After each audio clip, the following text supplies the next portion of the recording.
ഒരു മാസം പിന്നിടുമ്പോൾ പ്രിയദർശിനിയിൽ യാത്രക്കാർ ഹാപ്പിയാണ്. സൗജന്യ യാത്ര അനുവദിച്ചുകൊണ്ടുള്ള പദ്ധതിക്ക് വൻ സ്വീകാര്യതയാണ് ലഭിച്ചിരിക്കുന്നത്. ഒരു മാസത്തിനിടെ ഏകദേശം 95 കോടിയുടെ സൗജന്യ യാത്രയാണ് അനുവദിച്ചത്. പ്രിയമോടെ പ്രിയദർശിനി ബസ്സുകൾ ജൈത്രയാത്ര ആരംഭിച്ചിട്ട് ഇന്നേക്ക് ഒരു മാസം തികയുകയാണ്. പ്രായഭേദമന്യേ എല്ലാ സ്ത്രീകളും അതുപോലെ തന്നെ ട്രാൻസ്ജെൻഡേഴ്സും ഒക്കെ ഇരു കൈയും നീട്ടിയാണ് പ്രിയദർശിനി സൗജന്യ യാത്രാ പദ്ധതിയെ സ്വീകരിച്ചിരിക്കുന്നത്.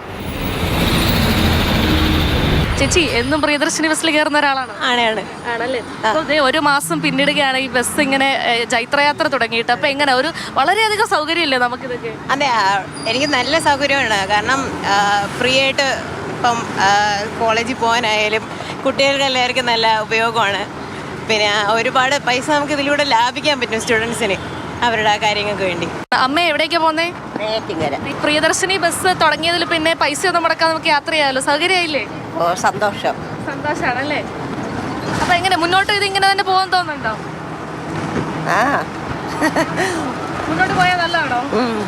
ഈ ഒരു യാത്ര ഒരുക്കി കൊടുക്കുന്ന സൗകര്യം സ്ത്രീകൾക്ക് വളരെ വലുതാണ്. അത് അവർക്ക് ഒരുക്കി കൊടുക്കുന്ന ഒരു കോൺഫിഡൻസും വളരെ വലുതാണെന്ന് തന്നെ പറയാം. തുടക്കത്തിൽ തന്നെ നമ്മുടെ മുഖ്യമന്ത്രി പറഞ്ഞതുപോലെ ഇതൊരു ഔദാര്യമല്ല, അവകാശമായിട്ട് മാറുകയാണ്. പ്രിയദർശിനി ഒരു ഹ്യൂജ് സക്സസ് ആണ്.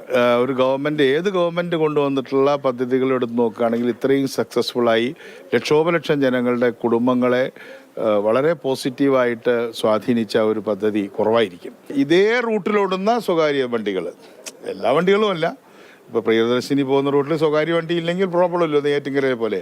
അപ്പോൾ അതുകൊണ്ട് അത്തരത്തിലുള്ള റൂട്ടുകൾ ഐഡൻറ്റിഫൈ ചെയ്ത് അവരുടെ പ്രശ്നങ്ങൾ പഠിക്കാനും പരിഹരിക്കാനുമായിട്ടുള്ള ഒരു കമ്മിറ്റി 1.5 മാസം കൊണ്ട്, മാക്സിമം 6 ആഴ്ച. എന്തായാലും പ്രിയദർശിനിയെ എല്ലാവരും കൈനീട്ടി സ്വീകരിച്ചിട്ടുണ്ട്. ഇതുമൂലമുണ്ടാകുന്ന മറ്റു പ്രശ്നങ്ങളെ സർക്കാർ ഏത് രീതിയിലാണ് നേരിടുന്നതെന്ന് ഇനി കണ്ടു തന്നെ അറിയാം. ഇന്ദുലേഖ രേണു, മാതൃഭൂമി ന്യൂസ്.